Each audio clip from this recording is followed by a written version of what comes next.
Hey there, it's Jordan. Delighted to be joined by Alejandro Gutierrez. You're with the Hillside Tenants Association there in Los Angeles.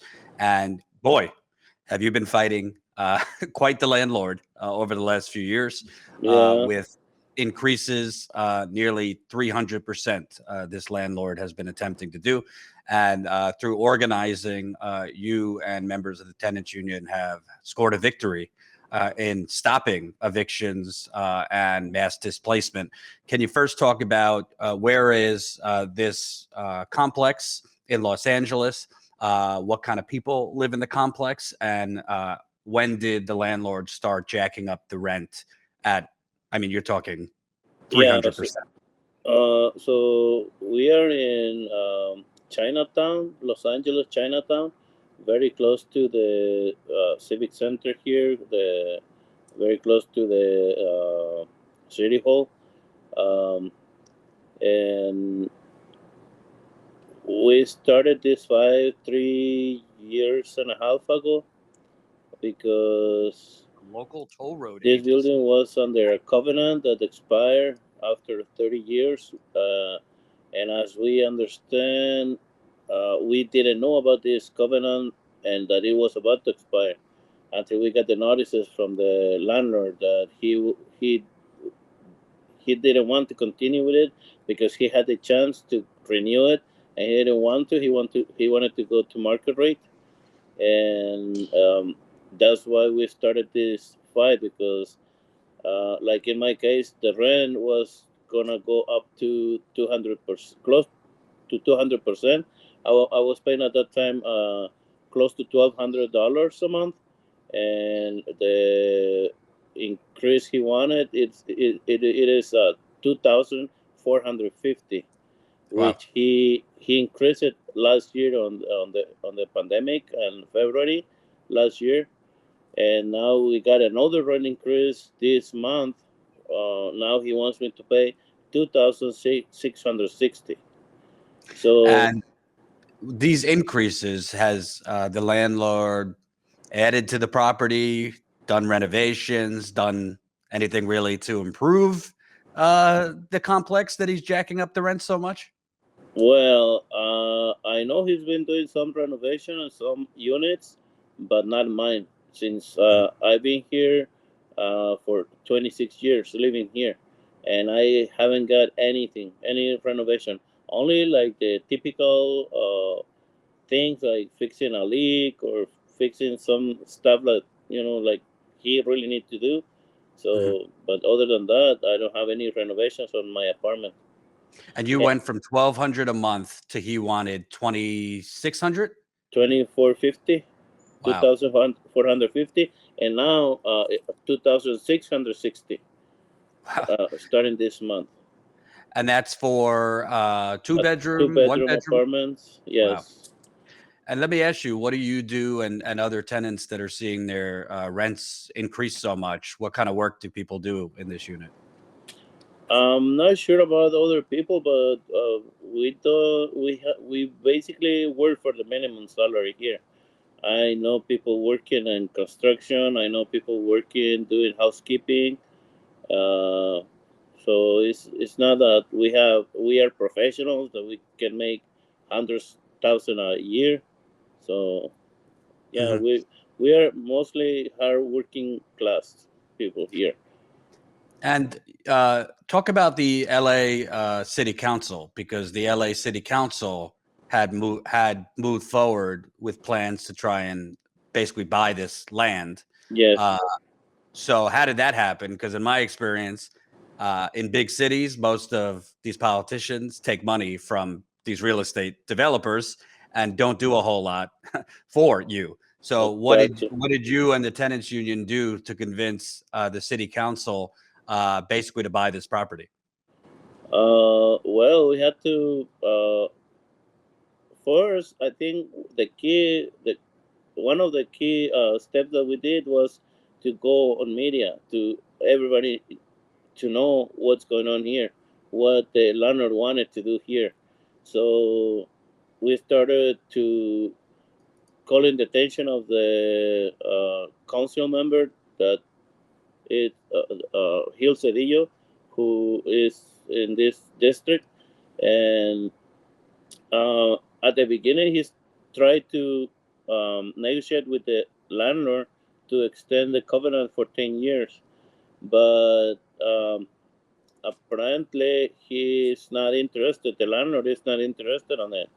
So the last option was this. I mean, to do eminent domain, especially because this building, they use public money to build it, and there is a loan, original loan that hasn't been paid back, and this loan expires on 2024, if I'm not mistaken.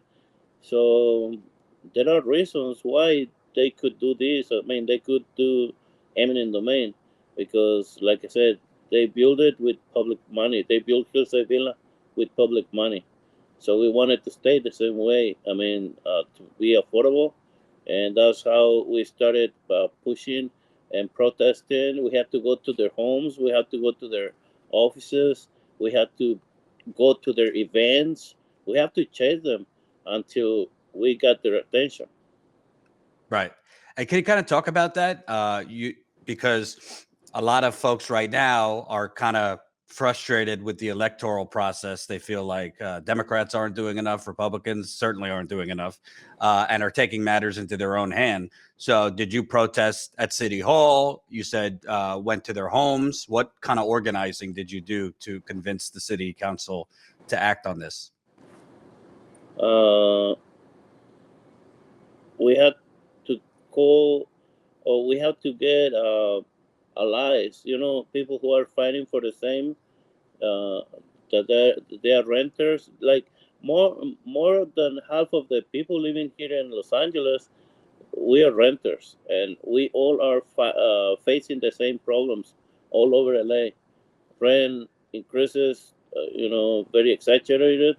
That people had to move out of LA, so we had to find people, organizations who are fighting for the same. So that's how we, in some of our protests, it was not only Hillside Villa, it was other tenants organizations or tenants associations who joined us to fight for it.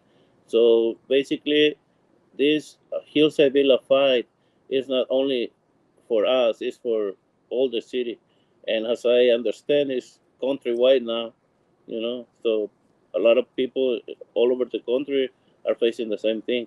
But we started here in Los Angeles, and we understand that we are inspiring other tenants somewhere else, in other states to do the same, or to understand that if they organize, they could make a difference. Right, absolutely. And can you tell people where things stand right now? Because you mentioned he's still trying to raise the rent now to 2,600. But has the LA City Council officially purchased the property, or he still No, owns it? no, they approved to get a loan from the city budget. I think there is some emergency funds that they could borrow from there. And right now, the next step is they need to appraise the building, see how much it costs, and then from there they need to make the offer to the landlord. If the landlord refuses to sell the building, then when the eminent domain process starts in court to force them to sell. So the most important part of this fight for us was to have the money, to have it approved. So because if we didn't have the money, there was no other thing we could do. We cannot make an offer, or they couldn't make an offer to buy the building until we got the money. So the next step is appraisal, and then make an offer, and that's this is not the end of the fight, because we got the approval of this money from the council members, but we have to push for the Los Angeles, the housing authority of the city of Los Angeles, to hurry on this process, to not take too long, because we have protections here in Los Angeles for the pandemic until the end of the year. So we want them to do this job before the end of the year, before the protections end. Absolutely. And can you, lastly, can you just say, I mean, the Democratic Party runs California. The governor's a Democrat. The House and the Senate are Democrats. Not just in LA. I mean, people can barely live in San Francisco anymore. Yeah, San Jose, LA. We could look at San Diego. I mean, rents are skyrocketing everywhere, and there doesn't seem to be much that the government is doing about it. And the government takes a lot of money from these real estate developers who are displacing people. What's your message, Governor Newsom, other Democrats, LA politicians? There's a mayor's race in LA about just basically the mass unaffordability of housing in LA. well, I'm gonna talk about here in LA. We have a huge problem about homelessness, and many of these people living on the street. Yeah, there are some of them. I know there are some of them because of mental problems, because of drug abuse, but a lot of them is because for some reason they couldn't pay the rent and they went behind and they were evicted and they ended living on the streets. So this is a big problem. Like you said, the rent increases, you know, very high, and for they should consider to solve this problem. First, keep families in their homes, avoid homelessness, and one of the things they could do is to work on affordable housing, which like they haven't done it. And most of the people who vote for them, the vote is from us, the renters, the people who rent, people who are working class, not the yeah, they got the money from the rich developers, but the vote to put them on the seat that they are, on the chairs they are, it's us, the most of the people who are working class, Right. so they And need also, to. how are you supposed to feel, free? America is all about freedom when you're constantly in fear of being homeless. Exactly. That's that was one of the big motivations here, because after most of the tenants who live here, yeah, we've been here for years. I mean, decades, 30 years, 20 years. We have two tenants here who were the very first families coming to live here when this building was brand new. So they never imagined that after 30 years they would be facing evictions or displacements. And that's why we were fighting hard, because we didn't want to end up homeless, or we didn't want to be displaced from this neighborhood. you know a place where you've been living 10 years, 12 years, 15 years, 30 years. I mean, you consider you home. It is not easy to just from one day to another, that if you cannot afford to pay to live there, you have to move somewhere else. I mean, that's not fair. It could be legal, whatever they wanted to do with us, because that's what the daughter of the landlord told me, Chloe Butts. Once she was knocking on my door, asking me if when they gave the notices about the rental increase, if I was gonna move, or I would be able to pay the rent. And I said, I'm not gonna move and I'm not gonna pay the rent. I'm organizing with neighbors. And she said, "Oh, I don't think you guys can do anything because we're doing everything legal." So, this is the proof now. It could be legal or whatever they were trying to do. It could be legal, but it's not fair. So, Absolutely. And what's your message to other people in other cities that are watching? Should they organize with their own tenants unions to try and fight some of these? You're talking 200, 300% rent increases. It's not like it's easy if you have to leave one place to find affordable housing elsewhere. How should they, fight back? Yeah, it's not easy. First of all, organizing people is not easy because we need to first you need to find how to unite people, how to make sure everybody fights the same.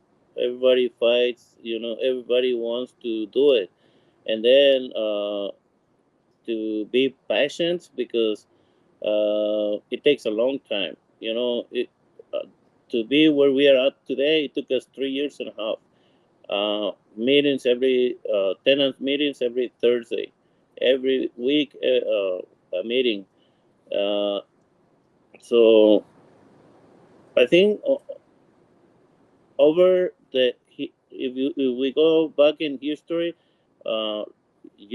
worker unions, farm unions, all these they have been succeeding because they organize. And if we as tenants organize as well, we could make a difference in the future, I'm sure. And here, what we achieved right now is just an example of what we could do if we organize. So I believe we could do it all over the country to fight back these landlords who are just looking at us not as uh, tenants or human beings. They're looking at us as you know some profit for their pockets. Money for their pockets. So Right. we need to unite and fight. Hard, and it could be possible. Thanks so much for taking the time, Alejandro Thank you. Gutierrez. You're with the Hillside Tenants Union in LA. That's clearly fighting an uphill battle there. Thank you very much. Thank you for your interest in our fight. Absolutely. Thanks for watching, and make sure to tune in to Status Coup's daily live stream Monday through Thursday at 5 o'clock Eastern Time and Fridays at 4 o'clock Eastern Time.